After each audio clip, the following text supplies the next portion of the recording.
లోక సంబంధమైన స్టార్ల వైపే.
తెలుసా?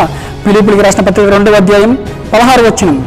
అట్టి జన్మ మధ్యను మీరు జీవవాక్యమును చేత పెట్టుకుని లోకమందు జ్యోతుల వలె కనబడుచున్నారు. అట్టి జన్మ మధ్యను, ఎట్టి జన్మ మధ్యను, లోకములో ఎంతో మంది లోకమును ఎంబడించిన వారి మధ్య నువ్వు జీవవాక్యమును చేత పెట్టుకోవాలి. అది జీవింపచేసేది ఆ వాక్యం. దాని గురించి వచ్చావు నువ్వు. క్రీస్తు దగ్గరికి దేనికి వచ్చావు చెప్పు. క్రీస్తు దగ్గరికి జీవవాక్యమును గూర్చి వచ్చావు. ఆ జీవవాక్యమును నువ్వు చేత పెట్టుకొని లోకమందు నువ్వు జ్యోతుల వలె ప్రకాశించాలి. నువ్వు లోకమందు జ్యోతుల వలె ప్రకాశించాలంటున్నాడు పౌలు. పౌలు ఏమంటున్నాడు తెలుసా? చూడండి పౌలు ఏమంటున్నాడు? జ్యోతుల వలె కనబడుచున్నారు, అందువలన నేను వ్యర్థంగా పరుగెత్తలేదనియు నేను పడిన కష్టం నిష్ప్రయోజనం కాలేదనియు క్రీస్తు దినమున నాకు అతిశయ కారణం కలుగును. క్రీస్తు దినమందు ఒకటి వస్తుంది. ఆ దినములో నేను పరుగెత్తిన పరుగుకి అది ఏమీ కూడా నిష్ప్రయోజనం కాదు అనడానికి నాకు అప్పుడు ఏమొస్తుంది తెలుసా? అతిశయ కారణంగా ఉంది. అది అవును అంటున్నాడు. ఏమండి, నేను పరుగెట్టిన పరుగుకి నాకు ఏమొస్తుంది తెలుసా? ఫలం వస్తుంది. దేవుళ్ళు పరిగెట్టాను. నేను అనేక మందికి జీవవాక్యం గురించి పరిచర్య చేశాను. నేను అనేకమైన మందికి జీవవాక్యాన్ని నేను పరిచర్య చేసి అందరినీ క్రీస్తు దగ్గర నిలవబెట్టాను. ఈరోజు అదే జీవవాక్యం మన దగ్గర ఉంది ప్రియులారా. అట్టి జనం మధ్య ఆ రోజు వారి జీవవాక్యమును చేతబెట్టుకొని జ్యోతుల వల్ల ప్రకాశించారు.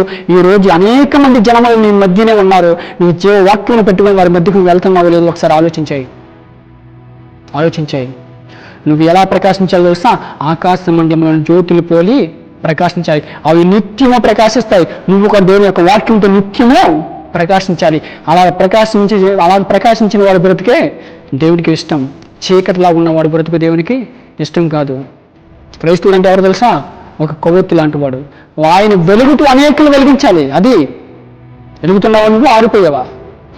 మొట్టమొదటిగా వెలుగుతాం మనం ఎప్పుడో క్రీస్తులకు బాప్తీసం తీసుకున్నప్పుడు మనం ఫుల్ ఛార్జింగ్ పెట్టుకుంటాం. ఫుల్ ఛార్జింగ్ పెట్టుకొని అప్పుడు ఏంటంటే చాలా పౌరుషంగా ఎక్కడ గొడవ పుడుకులు ఉంటే అక్కడికి వెళ్ళిపోతాం. ఎక్కడ మీటింగ్ సభలు ఉంటే అక్కడికి వెళ్ళిపోతాం. పాటలు పాడడానికి ట్రై చేస్తాం. 4-5 శ్రమలు వచ్చేసరికి, ఒక 4-5 సంవత్సరాలు గడిచేసరికి మొత్తం అంతా తగ్గిపోతాయి. అలా తగ్గిపోవడానికి నువ్వు వచ్చావు కాదు కదా. అట్టి జన్మ మధ్య జీవవాక్యమును పెట్టుకుని మీరు జ్యోతులు వలె ప్రకాశించాలి. దేవుని యొక్క వాక్యం మనిషిని జీవింపజేసేది. ఆ వాక్యం వదిలేస్తే చీకటిలో గుండిపోయినట్టు చీకటి నిన్ను దేవుని యొక్క వాక్యం. మా ఛానల్ని సబ్స్క్రైబ్ చేయండి, షేర్ చేయండి, మీ సలహాలను కామెంట్ రూపంలో తెలియజేయండి. బెల్ ఐకాన్ ప్రెస్ చేయడం ద్వారా మా లేటెస్ట్ అప్డేట్స్